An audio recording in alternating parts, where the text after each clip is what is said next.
week in 2 weeks, and of course, we're still not ready.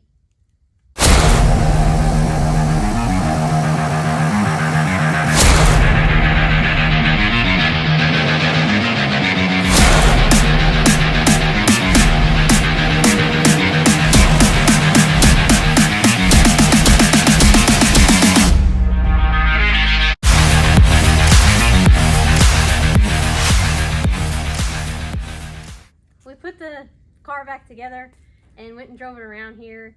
And I made that last video where everything was good. We were all happy. I think we're just going to quit doing those because the last time we did that was when we went to race week. The car's done. We're excited. Made this big post. Everybody's all fired up. And then we came back from test driving that night, and there was a big giant puddle of oil. So we ended up having to pull the motor out, put a rear main seal in it. Yeah, like 2 days before we left. Yeah. So similar situation.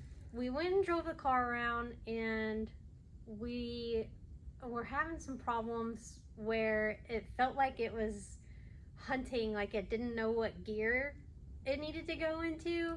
Now, we didn't notice this at part throttle. Right. So we were putting around. We didn't want to go out there and bonsai this thing right out of the gate. So we put, Well, we I don't know, actually 70 something miles on this thing, just kind of babying it around a little bit here and there.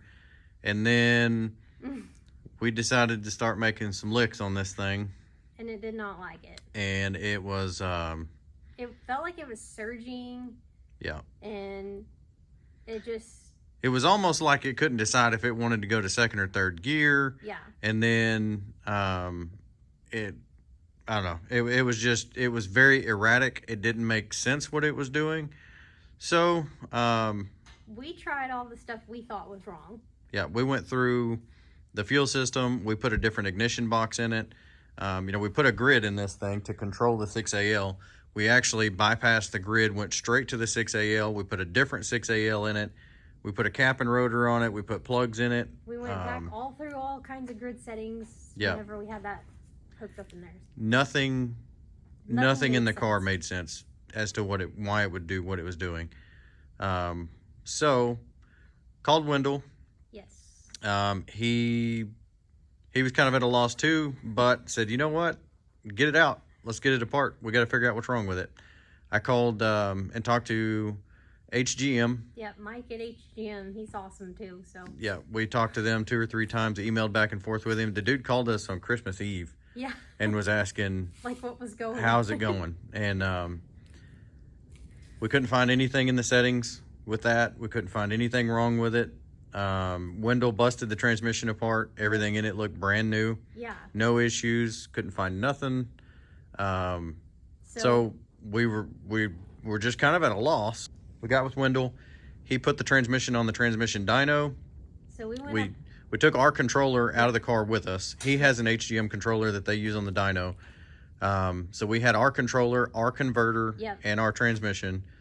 We put it on the dyno, and we ran it. all kinds of crazy stuff on the dyno too. We ran it and ran it and ran it and ran it. And we swapped our controller to their controller, and The only thing is, on the dyno, you're obviously not making a ton of wide open, hardcore hits. Yeah. So it was actually really hard to find it doing it. And then after you figured out, okay, that right there, it's doing that. Whatever that is, it's what it's doing. After we figured out what it was doing, we kept finding more things that were goofy about it, and ended up after 3.5 hours on the dyno, and Wendell in some service manuals, and I mean we were really kind of stumped. and old Ed over there helping out too. We had 2 brand new GM solenoids. Brand new, as in like 70 miles on them, brand new GM shift solenoids. Bad. Were bad. So what had happened was the lockup solenoid was stuck open. So anytime this thing built up any line pressure, which that Sonic's HP kit, it has the line pressure. Yeah. Anytime it built up line pressure, it was applying lockup. So this thing was trying to lock the converter up without it being commanded in first gear, second gear, third gear. Yeah. So whenever we'd get up high RPM, line pressures through the roof, all that, it was trying to apply lockup, but it was causing the shifts, the RPMs obviously to drop. So the transmission was fixing to shift and then didn't shift. And then it was just causing a lot of problems. Yeah. So it was all erratic and all over the place. We put a couple shift solenoids in it, put it all back together. And now it is smooth as butter. Man, it's, we thought it was good before. It's like super good now. Yeah. So we're back together. Yeah. And as again, you know, the few of you that have been here for a minute, most of y'all know transmission and engine come out together. Yeah. It's very difficult to get the transmission out with the headers on the car because the headers kind of wrap around underneath it. Okay, and now it's even worse because the transmission's bigger. Yeah, transmission's a little on the bigger side. And then we had some dumb problem where after we got it all in, our alternator wasn't lining up, so we had to fight that. Yeah, we had that problem. We, we talked about I put an S10 door handle in it, and okay, so my rigging on that deal broke, and then I took the door apart to fix it, and I dropped a little clip that holds the rods. It's like a tiny little clip. Yeah, I dropped one in the door, and I could not find that clip. I looked and I looked and I looked until I got to the point where I said, you know what, I don't care, I have more clips, that's fine. So we said, forget that guy. We put another clip on there and put it all back together, and luckily somebody upstairs was watching out for me at this point in time, because instead of shutting the door, I grabbed a screwdriver and shut the lock on the door, on the latch, and tried to pull it to open it, and it did not open. It was like it was locked. Like when you would pull the handle, like the latch wouldn't move. It was like it was locked. So we kept coming over to the passenger side, like trying to look at it. And again, 84 Chevette, a lot of this stuff, I don't think that latch has ever been off the car. And they're Phillips screws, so you start trying to pull the Phillips screw out, and it is not coming out. So I ended up having to get an impact driver, those little impact screwdriver deals, hit on that with a hammer for a while, finally got them to break loose, got all that taken apart, got the latch out, and we found that little clip I lost. Yep, in the latch. What are the odds it falls down in this little bitty crack? It was like barely and it was causing the latch to not be able to open all the way. So if I would have shut that door, we would have been screwed. I don't know how we would have got it out. God watches over us in our stupidity. Yeah, something happened. I don't know. So there was that we had to deal with. But anyway, we got it back together, and we are going to go test it tomorrow, finally. So we got, TJ puts on some test sessions at the Motorplex. I think there's going to be 25 people there. And it's for like 7 or 8 hours. So. Yeah, like 10 to 5, I think. 10 to 4, 10 to 5, something like that. We just had like ice and snow like a day or two ago. Yeah. But Texas, so it's... There's still ice on the ground outside right now. Yeah. And we're getting ready to go test this thing tomorrow.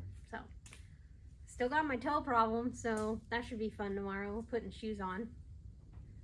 Yeah, I think I'm going to make the first few licks in it, make sure it's good, and then we'll turn her loose with it.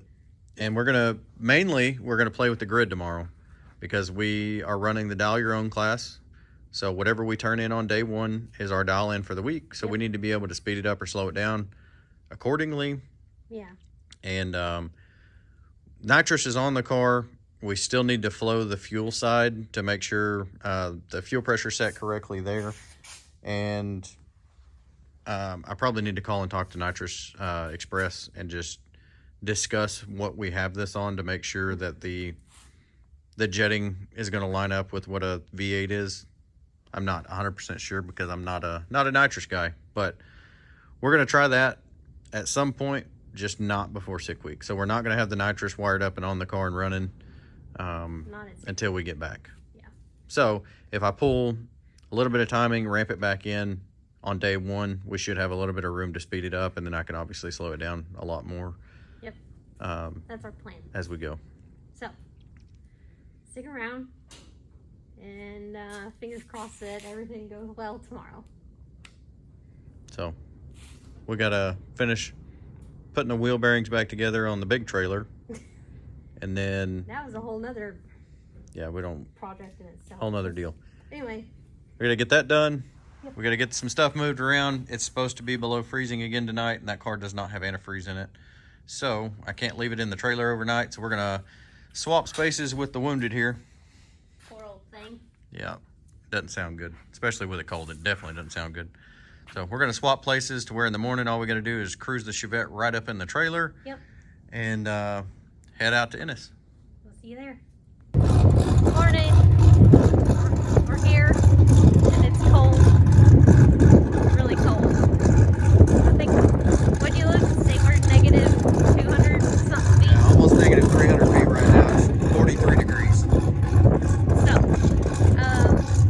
we got the car ready to go, and John's gonna go up and make first few passes just to make sure everything's good with the car and everything.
Still make your hit?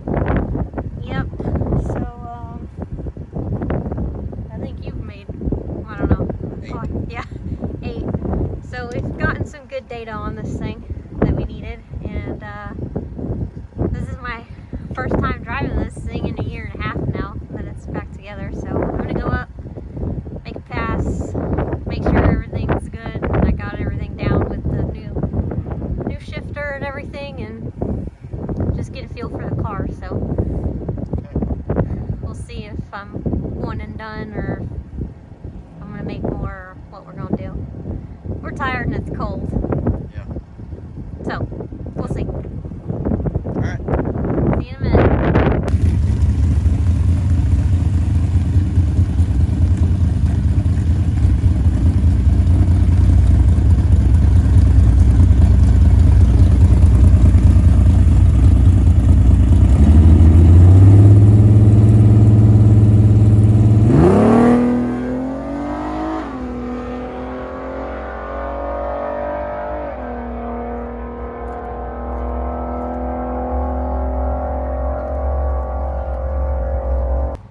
All right, first pass in a year and a half with all the new changes. It's a little different than what it used to be. So I went 1181 at 112. So it's a lot different overall doing everything. So I mean, I used to have to shift going down the track. Now I don't, and I'm still shifting in the burnout. But it's just, I don't know. It's hard to describe without like you actually being in the car, driving it, to know. Like it sounds different and it just feels different. But I think I'm gonna go make another pass just to kind of get another pass under my belt before we go to sick week. But I'm happy with it. I think it's good.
It's in the trailer. It's in the trailer. And? I made another pass.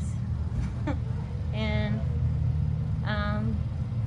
it did the biggest wheelie that this car's ever done, which, you know, it's only like 2 inches, but you know, it's whatever. Yeah. We tried to pull timing out of it, slow it down. We were trying to go 83 and it went 80, but it also picked up 2 and 60 foot. They literally were dragging the track as I was coming into the tower. We pulled under the tower, so track was fresh, ready to go. Yeah, track was really good when I got up there. So car left good, felt really good going down the track. I felt good in the car, felt good about everything. So we are loading her up and we're gonna go home because we're tired and it's cold. And I'm hungry. And me too. It's like 50, but it's still cold because, you know, we're sissies from Texas. It looks like you're taking a nap in there. I'm tired. And I'm cold and hungry. All right. So, we got some good data, and I think we're gonna do some street testing next weekend. Yeah, we get the trailer loaded up. We're gonna put the trailer on the back of the car, and that's a scary thought, but I think we're probably all right. Better than we were this morning. This is true. So I think we'll just continue to do a little bit of stuff here and there and get packed and go do some street testing next week with the trailer and stuff. And okay. We're going to close this video out. Get ready. Yep. So we're done. So stay tuned. Sick week. Coming at you. Here in a couple weeks. Yep. And yeah. we'll see you there.